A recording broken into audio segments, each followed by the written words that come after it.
Tom Campbell here. I and MBT Events hope you like this video. If you find something of significant value in our videos, please consider supporting their production through our Patreon account or through a one-time donation. It would be very much appreciated. The links are in the description below. Thank you. Good afternoon, Tom. Thank you for being here for Tom Campbell Answers Your Questions. We'll get started right away with the first question from Mihaela. What is considered de-evolution from the soul point of view? I'm just thinking that most people are not aware of what we have to learn while on Earth. So it might be possible not to be aware of the de-evolution process. And is any soul leaving the Earth or transitioning before its time? If so, what are the circumstances? Okay, now I'm not sure that question is any soul ever Is any leaving soul before its time? What's that mean? Yeah, is any soul leaving the Earth or transitioning before its time? In other words, there are things to accomplish perhaps, but there are also random events. Can it be possible for someone to leave before those things are accomplished? Well, certainly it's possible. You know, you're here until you accomplish what you are here to accomplish, and then you disappear. It doesn't work like that. You come here and you evolve or de-evolve. That is, you either decrease your fear or you increase your fear. That would be another way of saying that. You decrease your ego and your beliefs, or you increase them. You either lower your entropy or you raise your entropy of your consciousness. These are all, ways of saying the very same thing.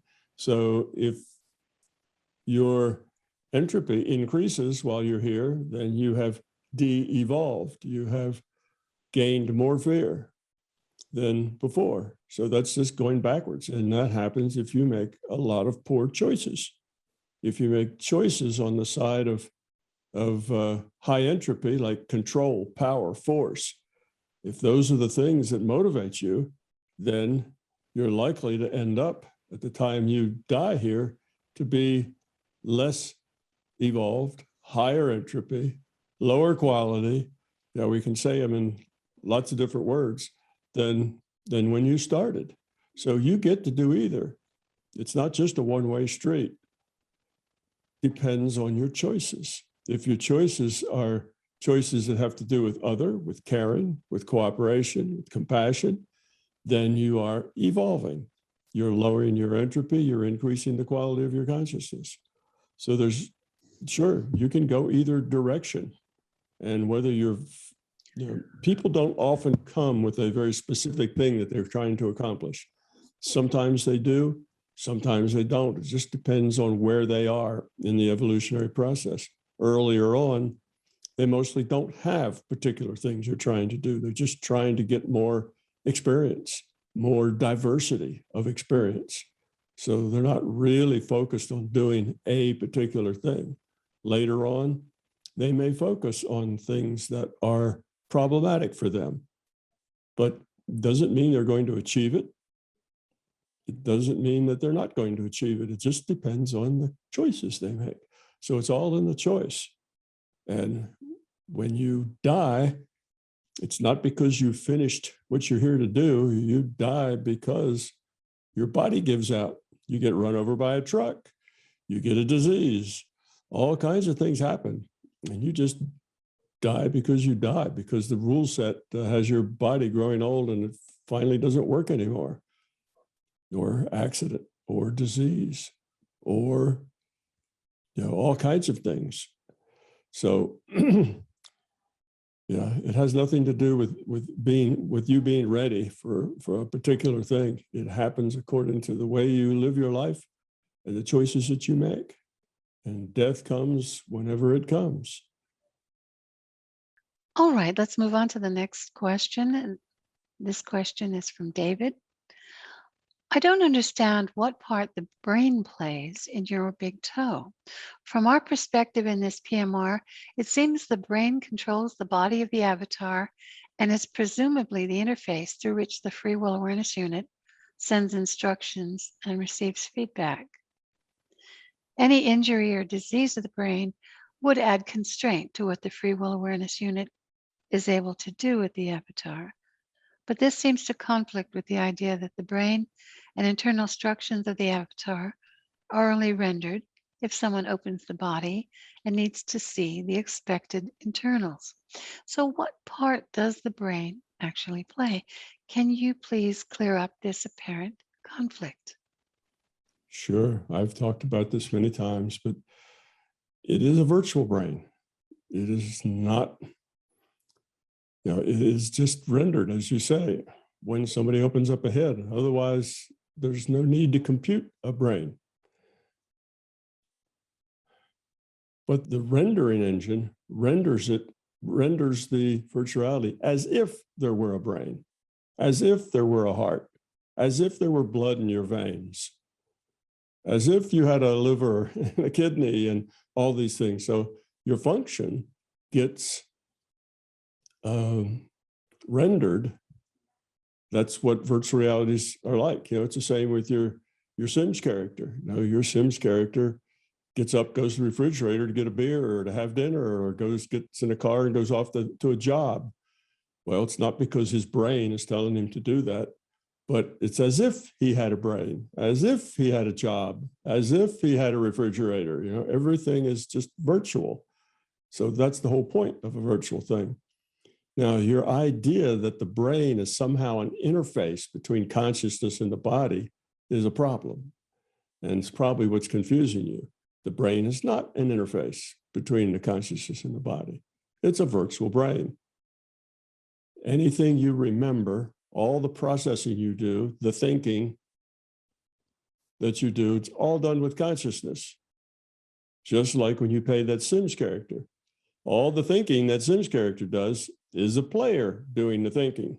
The Sims character doesn't do any thinking. Okay, now it's not that the Sims character has a brain and the player just is the interface to that brain, and the brain actually is what's making the Sims character work. Doesn't work like that. Sims character doesn't have a brain. The player has the brain. The player, I say has the brain, but I mean has the cognitive function, is the consciousness. See, so that's the way it works in our reality. There's no inconsistency. Now, when an avatar has brain injury, gets hit in the head with something, has a brain injury, then it's as if he had a brain injury, just like as if he had a brain, right? So he has to get rendered as if he had a brain injury, which means he gets rendered slurring his speech, dragging a leg, stumbling around or something, whatever that brain injury would likely cause according to the rule set. So he gets rendered as if he had a brain injury, which means now the consciousness has to play an avatar that slurs its speech, drags a leg, and has problems. So the avatar won't be able to do things it used to do before. And the consciousness can say, okay, avatar, jump up and dance, but it won't happen because the rule set doesn't support that. You can tell your Sims character to shake, flap its arms and fly, and it won't fly because the rule set doesn't support that function. You see, it's the same way. So it's being rendered as if it had all those organs. There is no brain. The conscious does not interface with the avatar because it has a brain. That's a materialistic viewpoint that's creeping into your understanding. So there isn't a conflict there at all. Think of the words as if. You get rendered as if. Okay, that's what virtual reality is all about. All right, thank you, Tom. Our next question is from Bruno, and that is, if we are evolving by loving and caring, is the LCS also evolving by loving and caring? Yes, indeed. It is. It evolves the same way. I mean, after all, the LCS is part of the social system.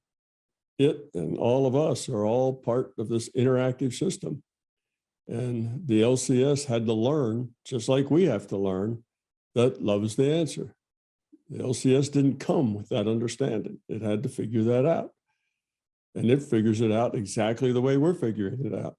When you don't interact with love and caring, you create problems. You raise entropy. Things don't work out very well. When you try to interact with other people through control, power, and force, manipulation, it doesn't work out very well. It's self-destructive. And the LCS had to learn that too. So yes, it is also becoming love as we are. Now, it's a bit ahead of us because it started a little sooner than us and probably a little smarter than us too, and a little more intuitive than us. So maybe it learns a little faster, but it is also in that same process. So it is still evolving as we are still evolving. And I was wondering, Tom, when you were answering that, if our efforts help the LCS and if our not good choices tend to drag it down. Well, yes, of course, in the sense that the system entropy, and we're talking about an evolving system. So the whole key is that the system entropy, which is all of consciousness, including us and the LCS, if we make bad choices, then the system entropy goes up because we're part of that system. As we make good choices, the system entropy goes down. So the entropy of the system is really what counts. It's not just your entropy, my entropy, or the LCS's entropy. What counts is system entropy. So that system can rise or fall depending on the choice of the people in the system. And we're part of that, people in the system. He also goes on to ask how to tell the difference between experiencing fear with a positive attitude in order to overcome it and experiencing fear in a way that makes you de-evolve.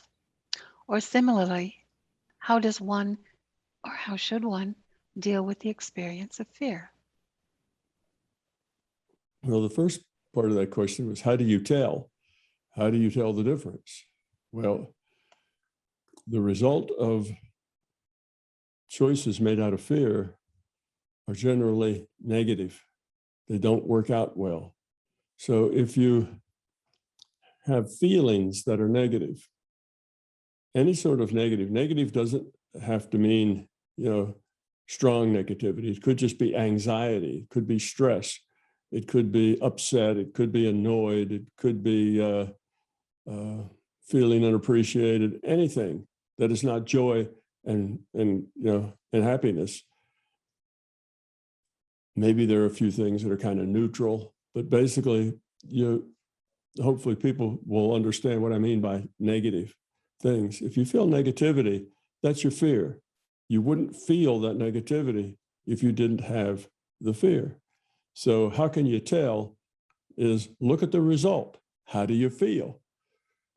Do you feel positive? Do you feel full of joy? Do you feel, very up and can you feel the love? Or do you feel grumpy? Do you feel put upon? Do you feel like, you're struggling, you're constantly under siege, et cetera? Well, that's negative.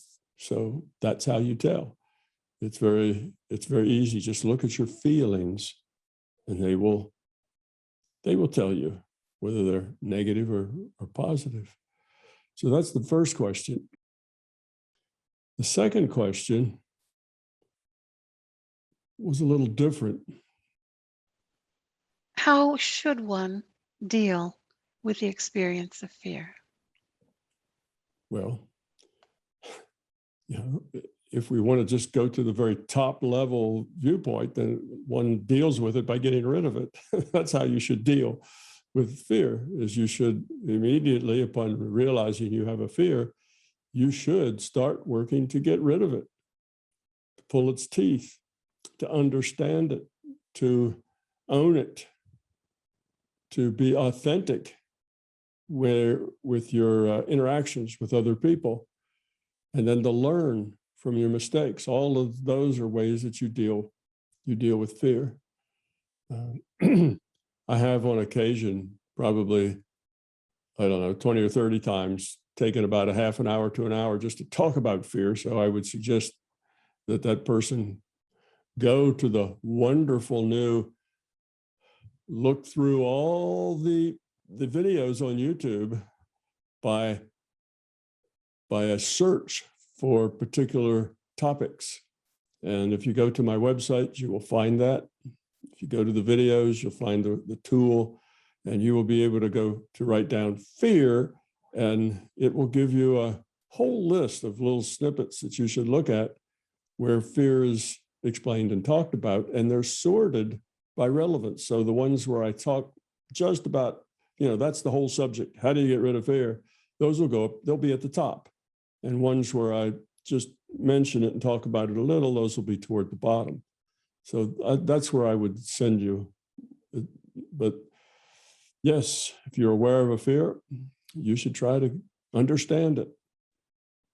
That's the first thing. Oh, I have a fear. That's step one. If you don't get to that step, well, nothing else will happen. You won't get rid of it. Second step is you have to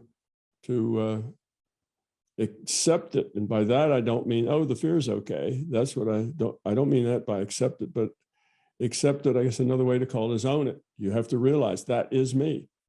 This fear makes many of my choices. This fear nudges me to do things and to act and to interact in certain ways.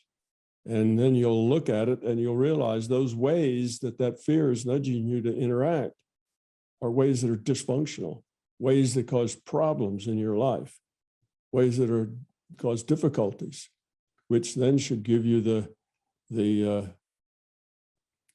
kind of the energy to get rid of it. You get rid of it by having an intent to get rid of it, a serious intent to get rid of it. Sometimes people want to go to the source of the fear and deal with the source. Other times they don't care about the source, they just want to get rid of it. So either way works. You don't have to get to the source. Sometimes that makes it easier, sometimes not. But fears take a while to get rid of. It's not like you can do it in a day or a week. Typically work on a fear, you work on it over months, if not years, to get rid of it, because they tend to be very deep-seated. They're not intellectual things. You can't argue it away. You can get your intellectual mind to say, oh, I see, I didn't get a teddy bear when I was little, so that's when I started to feel not loved and not valuable, and now I'm 50 years old, I still feel that way. Oh, that's silly. And the intellect can figure all that out, but that still isn't going to help you get rid of the fear. The fear is not at an intellectual level. The fear is at a deeper level than that. So some people can get rid of them very easily, but that is the exception. Mostly it's a difficult long-term thing because it's at a very deep level, and you have to get down to that deep level. You can't just intellectually banish it or wish it to go away. That won't work. That just drives it a little deeper underground. Thank you for answering that, Tom. The next question comes from Chris. I'm wondering if you could provide some guidance on struggling with a lot of regret and feeling overwhelmingly sad and disappointed over the selfish, fearful decisions I've made in the past. I've been trying hard to grow up, to think more about others rather than myself. I think I'm making very, very slow progress, and it is indeed slow. So Do you have any guidance on how you could speed up this progress? How could I reframe all of this so that I don't feel so much regret? Well, okay. Well, it sounds like you're doing just the right thing. You are making progress. And the fact that it's slow, well, that's normal. It's going to be slow. This is not a quick thing. Just keep at it and keep making progress. So, like, congratulations on that. You're doing well. And the fact that it's slow is not a problem. Just keep after it. Now, what about the regrets and the feeling bad about the things that you've done in the past? That is just not helpful. That doesn't help you grow. Matter of fact, that's like an anchor tied onto you that helps you from growing. That's a drag on your growth. So just cut that loose. And the way you do that is you look back at the things you've done and realize that you've outgrown that. You wouldn't do that anymore. That's in the past. It's done. You're different now. And it took the path that you were on, went through all of these dysfunctional things just so that you would learn to grow. It's the pain of the dysfunction that finally wakes you up to grow, to be more functional. So all that dysfunctional stuff was on your path to grow. And eventually the pain got so great that you looked around and said, I got to change. Something needs to be different. And you sought out what should I do? How can I grow? And you found something that helps you. So that's good. But your path took you there. So don't begrudge the past. The past is however it had to be to get you to where you are now. And where you are now is a good space. You're learning, you're growing. No, you're not done yet. Yes, you still have lots of fear, but you're on the path to getting rid of it. You're aware of it. You are improving. That's important, that there's motion in the right direction. So let all that past be and say, well, that's just the path I had to take in order to get to where I am now. And that's good. Let it go. To feel guilty and to feel bad about it is just not helpful. It's not helping you grow. What it does is it makes you feel negative about yourself. If you feel negative about yourself, that is a drag on your growth. That keeps you from growing. Growing needs to be done in a positive atmosphere. Guilt is negative. So look at it positively. I had to do all those awful things in order to create enough pain for myself that I finally turned around and started growing. Good. Glad I finally got there, because otherwise I'd still be doing those horrible things and I'd probably do them next lifetime too. But hey, I finally got it. So I'm going to stop doing those things and my life is going to be better. And my next life is going to be even better yet. So just stay positive about where you are now and let the past be just the road you had to take to get there. And maybe you'll say, well, but did I really have to take it? Couldn't I have done? No, you couldn't have done anything better than what you did because of who you are, what you were then. Now, yes, if you went back there now, you would do better, but that's because you're different now. When you were the way you were then, you did what you felt needed to be done, what had to be done. You just weren't ready yet to make that breakthrough. But that path, as dysfunctional as it was, did lead you to the breakthrough. So let it be. It's done. If it makes you feel better, you can always, write a letter to those people you think you wronged and apologize, but that's really not necessary. It's just life. Yeah. You were who you were, and you can't be anything else. What you are right now is you are who you are right now. And that who you are now is better than who you were. And that's good.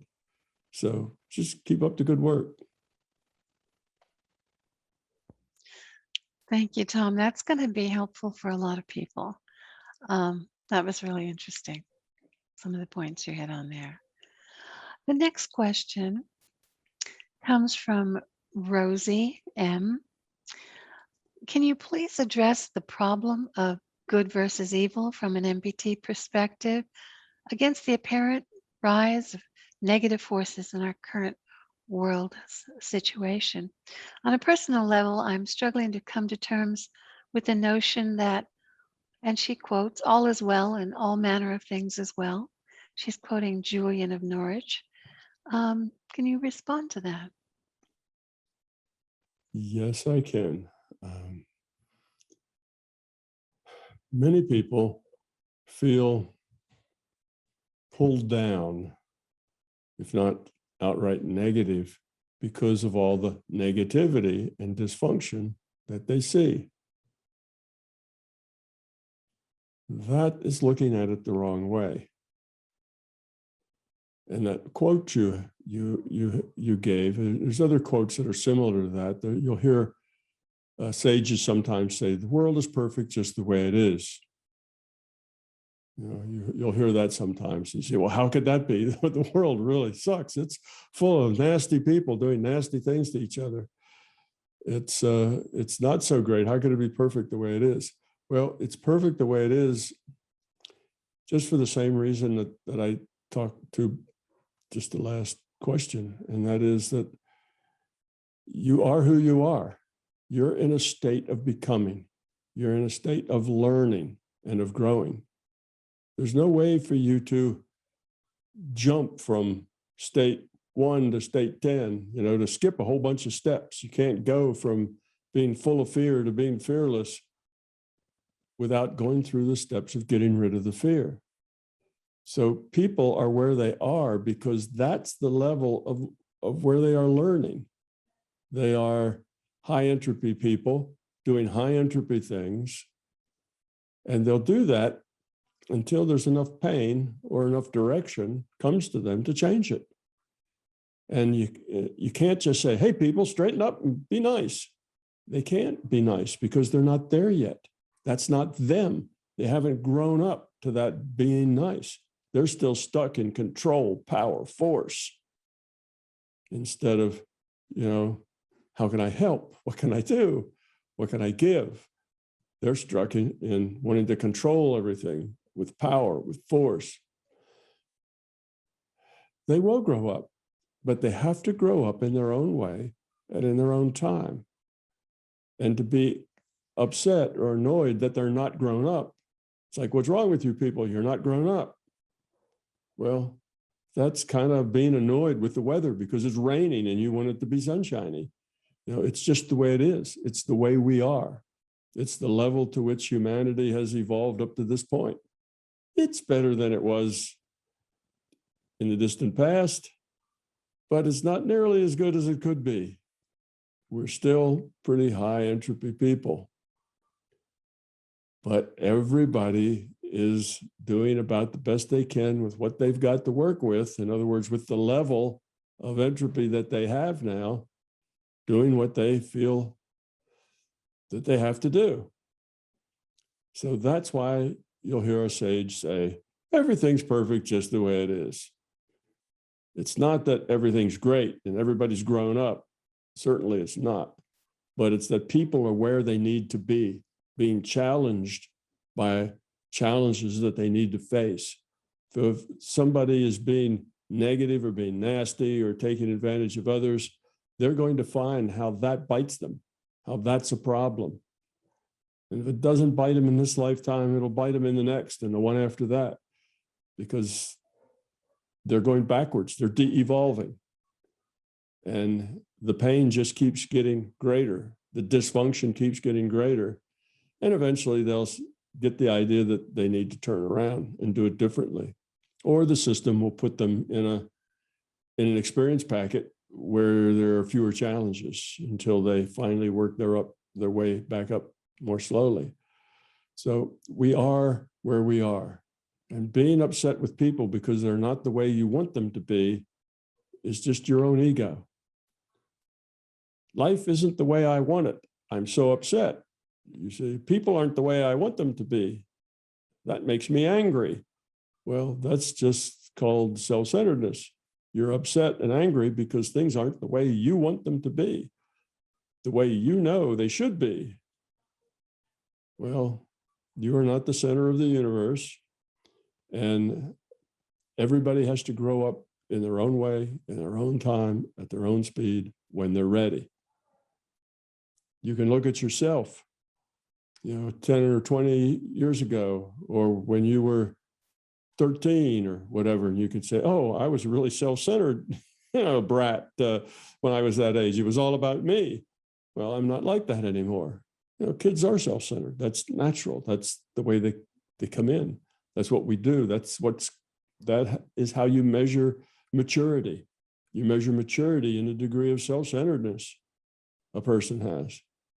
The very young are very self-centered. That's what the terrible twos are all about. Finally, the child gets old enough that they have a sense of me in the world, and it's all about me. And that makes them terrible. And that some people are still in their terrible twos, even when they're 50 and 60 years old. They've never got past that point.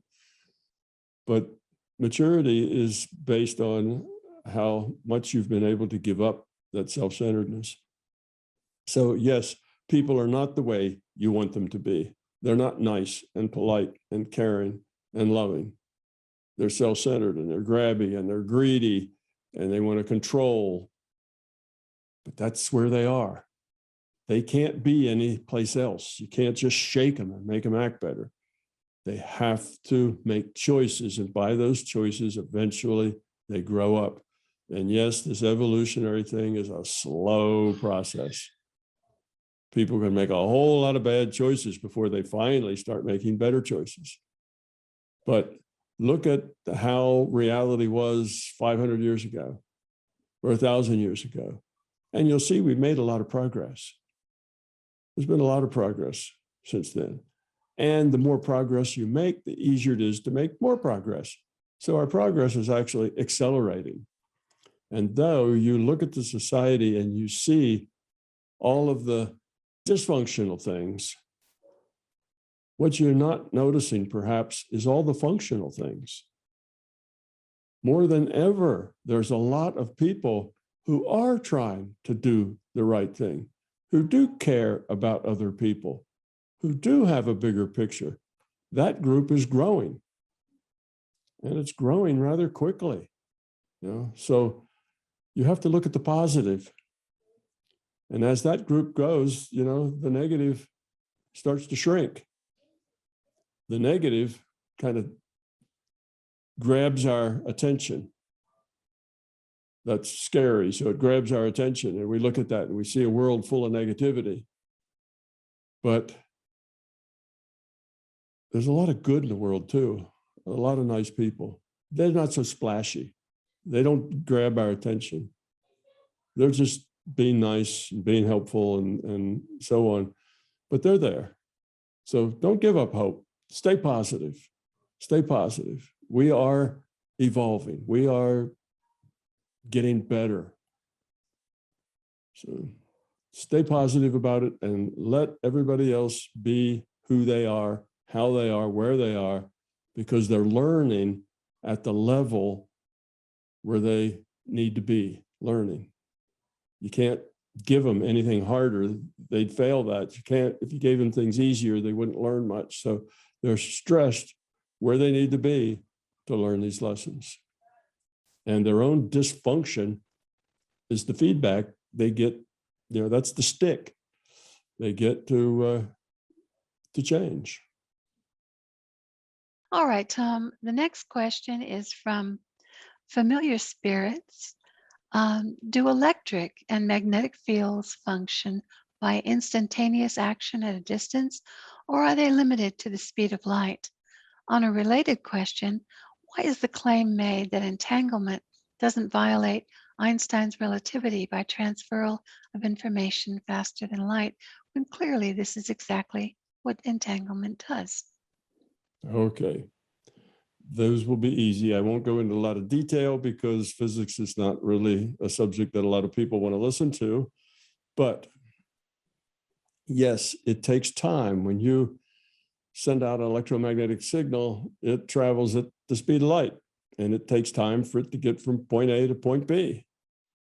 There's a lag, and you know that from watching the guys up in the space station, and they'll tell you as they converse with those people that there's like a 2-minute delay or a 1-minute delay or something, that when they say something and they send it up to them, it takes a while before they receive it, even though it's going at the speed of light, or maybe it's only a few seconds delay, whatever. But there's delays in there because of the time the electromagnetic signals take to go from A to B.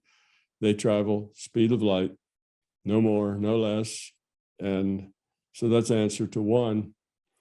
And indeed, there is a difference with the entanglement. It does not move information through the virtual reality, or through what we would call through space.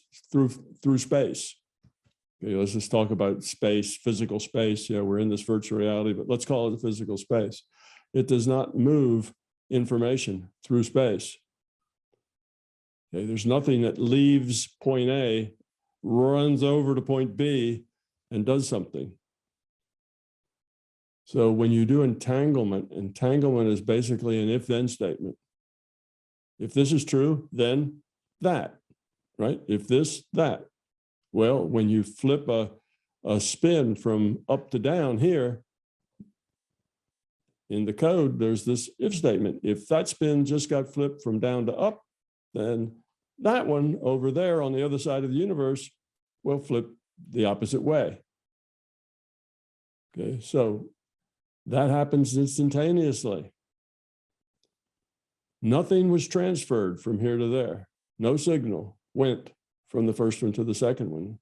So the idea that you believe that something at the first one had to go tell the second one what to do, that's the error. If that was the case, then yes, that information would have to travel faster than light, but nothing told that other one what to do. It doesn't leave A and go over and tell B, hey, this one just got flipped, now you need to flip. Nothing transfers from one to the other. You flip one, the other one flips instantly. That's one of the ways that you should know by things like that. You should know that we're living in a virtual reality. It's a rendered reality. It's an if-then statement in a virtual reality. That's how it works. It's not a physical universe. And you say, yeah, but that just is impossible. Yes, if you're a materialist, it's impossible. That doesn't happen in a material world. That's one of the reasons that quantum physics kind of trashes materialism and says materialism isn't right, because look, we have these experiments, we can do them, we can show that it works this way, and nothing travels from A to B. It just happens. Well, not in a material world. Well, this isn't a material world. This is a virtual reality. And then it's simple to see how that works. They're entangled. See, so that's the difference. So there is no faster than light speed transfer of information. And when you say, well, that's impossible, how does B know that A did that? Well, you're thinking in terms of a materialist.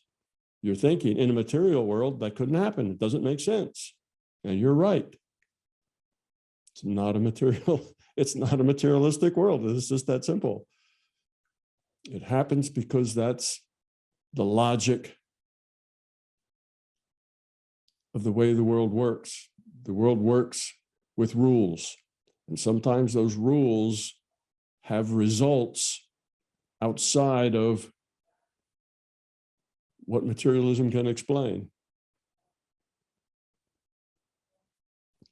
So that's all, that's that difference. You have to think of it. One way to think of it is that was explained to me, which is kind of an interesting explanation, is let's say you had a long board. I have this long 2x4, and it's really, really long. And when I turn it over, and I'm down at one end of it, when I turn it over on my end, the other end turns over too, because it's just a board, right? So whenever I turn my end over, the other end turns over. When I turn it back, the other end turns back. Now my board is, a billion light years long.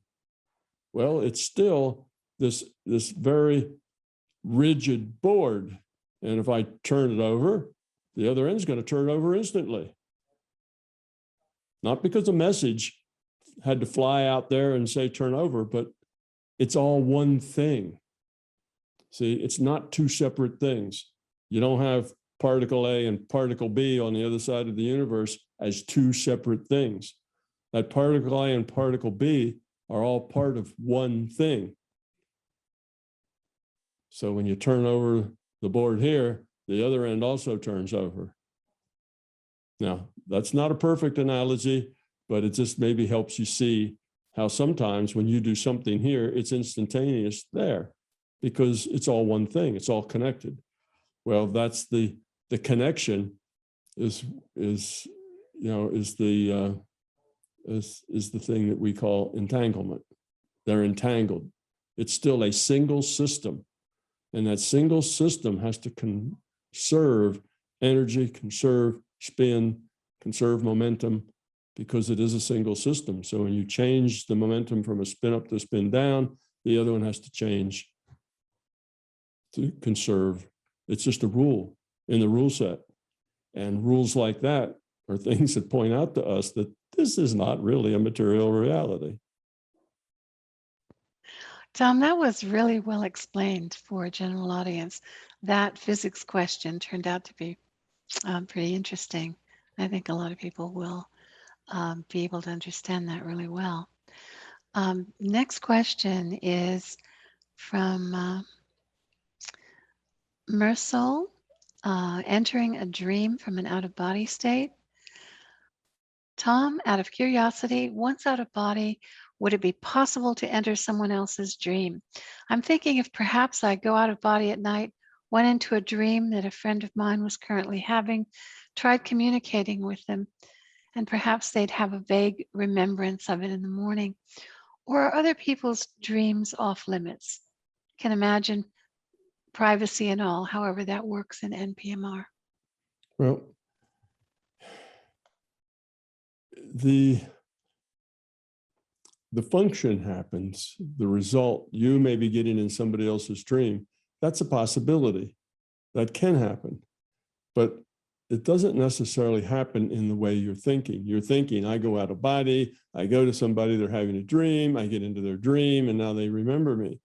Okay, that is an explanation. A better explanation would be all consciousness is netted. So you and the person dreaming are both consciousnesses, and you're both netted. You can share information at any time. Okay, so now you go out of body, you're still netted, you're still a consciousness. They're having their dream, and you can interact with that person within the context of their dream or not. So that's pretty much what's going on. It's not so much that there's this dream space and you're getting into their dream space and interacting with their dream. It seems like that, but just think of it in terms of all consciousness are netted together. And if it's somebody that you particularly know well, or somebody that you're doing experiments with like this, or it's somebody that's very dear to you, then we tend to connect with them lots of times, whether we intend to or not. We just do. The people we know and are very close to are often in our dreams, and interact with them. And sometimes, they know it. Sometimes you can talk to them later and they say, oh yeah, gee, did you dream that? I was dreaming that too. And you realize that you were kind of in the dream together. That's just a mind-to-mind connection. Doesn't always work, but it can work that way. You see, that simplifies things. If you try to take the other idea that, well, I'm out of body, now I'm in out of body space, and this other person's in dream space, and can't the two of those overlap? You're thinking of it in terms of material things. You know, you're thinking of it in terms, here's a space, there's a space, and can the spaces overlap so that we can interact with each other? But it's not really about space. It's about thought.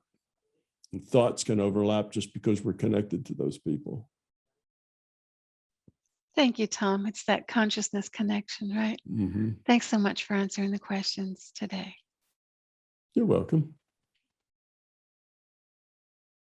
I and MBT Events hope you liked this video. We will continue to post videos for free on my YouTube channel, but please understand, these videos are expensive to produce. They represent many thousands of hours of production and editing, as well as all the necessary audiovisual equipment, computers, and software. If you find something of significant value in our videos, please consider supporting their production through our Patreon account or through a one-time donation. It would be very much appreciated.